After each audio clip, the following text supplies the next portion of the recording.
tarik. Okey. So tadi dalam masa 10 minit, 15 minit yang tadi tu, kita telah mengalami satu keadaan yang sangat-sangat kritikal, untuk you membuat keputusan sama ada you nak beli ataupun you nak menjual saham you pada waktu closing. Ada yang kalau trader. Sebab dalam konteks ni saya nak cerita pelaburan ni, investment equity ni dia ada dua jenis pelabur ataupun dua jenis orang lah, bukan pelabur ya. Dua jenis orang. Pertama, the first one is trader. Second one, investor. Trader dia ada pula tiga jenis. Ada tiga jenis trader. Tiga jenis trader. Pertama, trader yang intraday. Intraday ni maksudnya dia beli hari ni, dia jual hari ni. Intraday tu dia beli hari ni, dia jual hari ni. So dia untung 100, 200, kadang-kadang kalau modal dah besar dia untung 1000 sehari. 1000 sehari ada 2000, 10,000 sehari pun ada. Kalau dia modal dia besar. Contohnya modal dia 100,000 100,000 dia masuk 100,000 tu dia untung 10%, untung dia 10,000. Untung dia 10,000 satu hari. Tapi saya tak nak bantah, saya janganlah kalau boleh janganlah you masuk macam tu dulu, sebab tu risikonya tinggi. You kena belajar. Ambil masa 2 tahun. You take about 2 years for you to master. 2 years for you to master how to become a intraday ke, trader ke, nak bagi jadi trader yang jenis kedua ke, jenis ketiga ke, ataupun jadi investor ke. Take about 2 years. Berapa umur you sekarang? 21. Saya baru 23.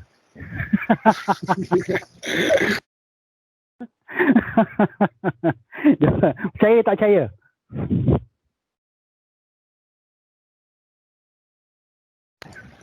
Kali dua. Kalau kali dua 46. Okey. Okey, betul lah tu. Kali dua lah. So maksudnya saya dah 23 tahun lebih makan garam daripada you all lah dalam konteks pelaburan, investment dan sebagainya. Okey. Jadi saya bukan mengajar hanya berdasarkan textbook. Saya bukan mengajar berdasarkan textbook. Ini saya mengajar berdasarkan daripada hati saya. Daripada daripada pengalaman. So apa yang saya ajar ni ialah daripada hati. Minal qalb. Minal qalb. Kan? So apa yang saya kongsikan bukannya daripada textbook sahaja. Textbook tu ialah kita nak dapatkan ilmu tentang fundamental, technical dan sebagainya kan. Tapi ilmu-ilmu tu kita kena tahulah, kita kena baca. Tapi pasaran ni adalah the best sifu. The best sifu is the market.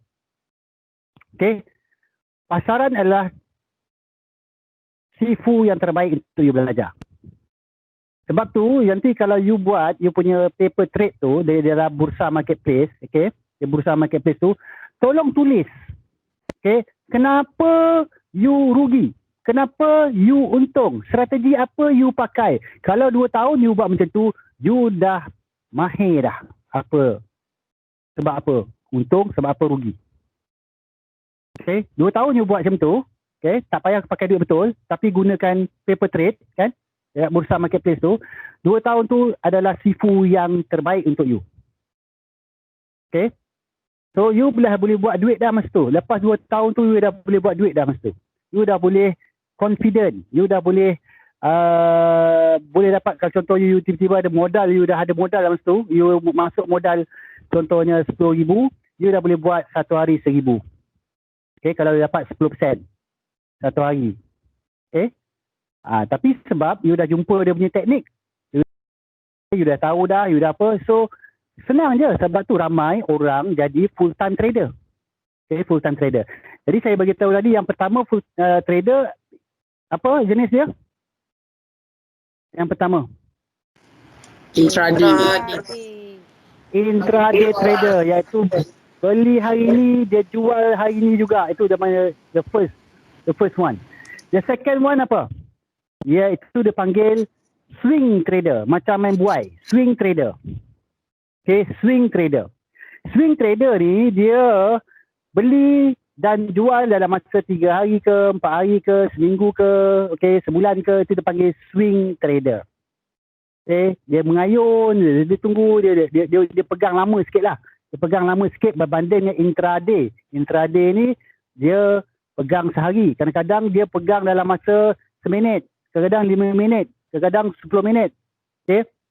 Ataupun dia panggil scalper. Scalper. Tu kalau yang masuk ni intraday ni, dia masuk sekejap je. Masuk fast in, fast out. FIFO dia panggil. Fast in, fast out. Pup, keluar. Beli, lepas tu dia jual. Okay. Dia dapat dia 2 sen, 1 sen, kan, untung dia keluar. Tapi volume mesti besar kalau dia nak jadi scalper. Intraday ni kena volume kena besar. Volume dia beli tu mesti besar sebab dia ada broker fee. Okay, broker fee yang kita kena bayar.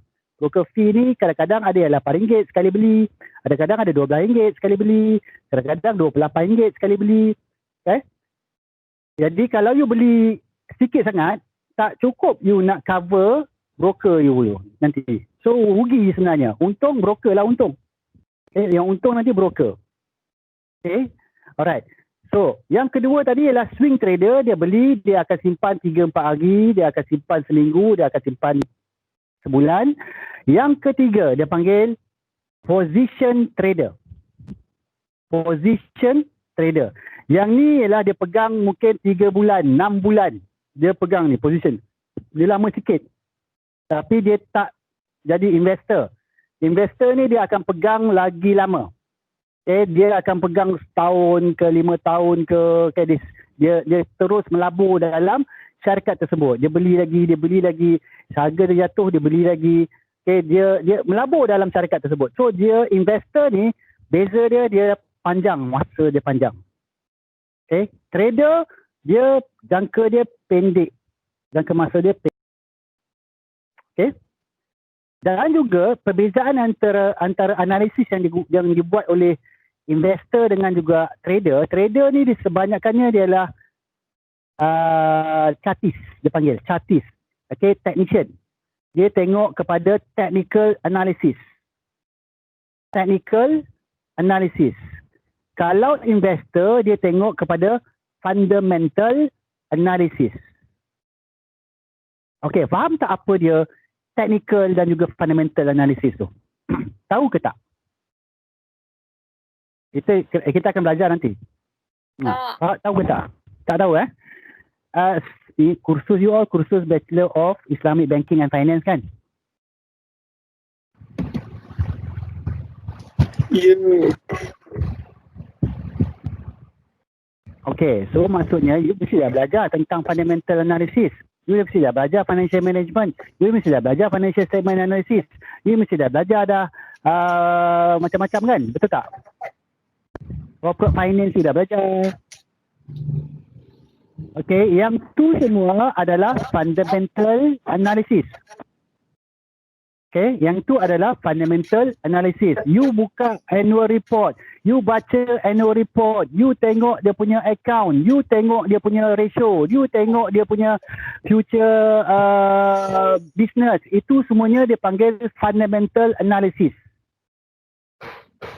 Okay, kerja you buka report kan, tengok annual report, tengok punya untung rugi dia, performance dia tahunan dia macam mana, itu adalah fundamental analysis. Okey, kalau technical analysis, okey, saya tunjuk dia, okey, sekarang hari tu saya minta you buka trading view kan, betul tak? Kan? So, kalau kepada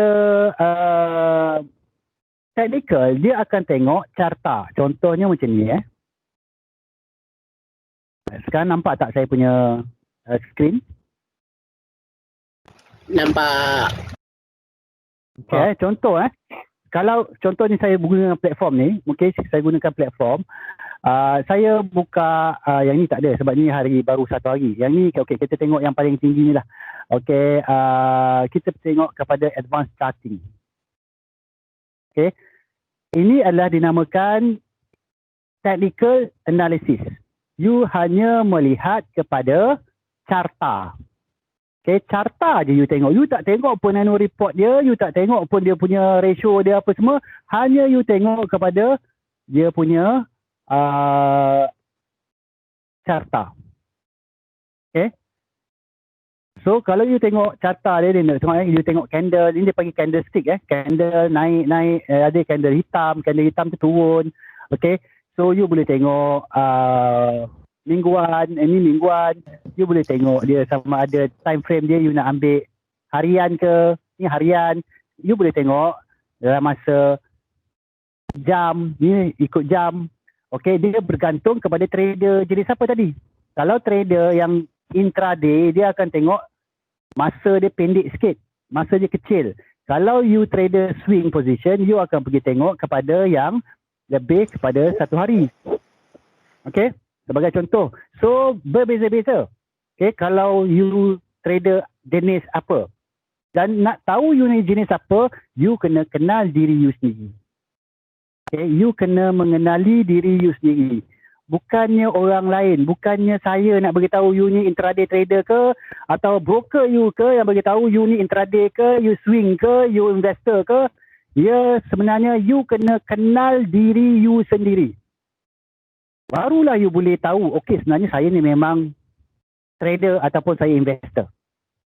Sebab apa? You melabur dalam saham ke, dalam bond ke, dalam apa ke, you nak dapat income kan, betul tak? Okay. So, kadang-kadang ni kita nak tahu, kita ni trader jenis apa ke, investor ke, itu kita kena tanya diri kita. Kita kena kenal diri kita. Okay. Sebab kalau contohnya, you nak jadi intraday trader, you kena ada depan platform 24 jam lah. Dari pukul 9 tu sampai pukul 5 tu, you kena ada. You kena tengok. Sebab you intraday. Kan? Sebab you beli jual kan? So, kalau you contohnya you bekerja, nanti kan you dah kerja nanti, you nak beli dan you tak boleh tengok platform all the time, so mungkin you tak boleh jadi intraday trader, you tak boleh jadi full time trader, you akan jadi lebih kepada position trader ataupun investor. Position trader yang maksudnya dia boleh simpan dalam sebulan ke, 2 bulan ke, ataupun you jadi investor boleh simpan setahun ke, 2 tahun ke, 3 tahun ke, kan? Right? So sebab tu kita kena kenal diri kita dulu. Kita kena kenal diri kita. Boleh ke tak kita beli sesuatu saham tu, okay, sebagai contohnya, dan harga terjatuh, kita dah kelang kabut. Kita dah jadi. Sebab apa? Dalam investment ni, dia panggil kita berlawan dengan emosi kita. Emosi kita tu yang paling susah kita nak lawan. Emosi yang dalam saham ni ada 2 yang paling susah kita nak lawan. Pertama ialah fear. Emosi takut. Fear factor. Kedua, emosi tamak, iaitu greedy. Dua-dua emosi ni lah yang selalu membuatkan kita rugi. Ini saya cerita dari pengalaman, saya cerita daripada hati. Sebab kadang-kadang kita dah tahu dah teorinya macam mana. Tapi disebabkan tamak, contohnya, kita beli sebanyak-banyaknya saham tersebut. Sebab kita tamak, kita rasa, oh kita punya analisis dah betul ni. Kita punya analisis dah betul ni, harga dia akan naik ni. Tapi dia ada 3 je dalam saham ni. Contoh atau dalam apa-apa lah, saham ke, instrumen derivatif ke, apa ke. Sama ada naik, turun ataupun dia tak naik. Ataupun tak naik atau turun. Kan? So kalau dia tak naik, dia turun lah. Betul tak? Okay. Kalau harga dia tak naik, dia akan turun. So, bila dia turun, you dah beli, maksudnya rugi. Tapi bila sebabkan tamak tu, kerugian yang you alami tu adalah satu kerugian yang sangat besar. Time tu pula you akan dilanda oleh emosi takut. Alamak, takutnya aku duit dah rugi. Lepas tu you pun cut loss. Cut loss ni maksudnya potong rugi.